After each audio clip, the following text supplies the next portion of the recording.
Hey everybody, this is my dredge setup here at Big Stole Panning in Clear Creek.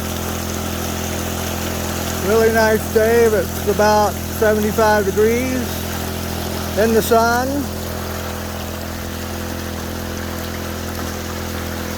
And I'll be here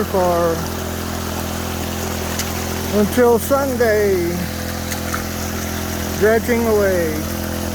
See how many rocks I can get out of here by then. I'll post another video when probably Sunday or Saturday evening when I get done. Have a good day, everybody.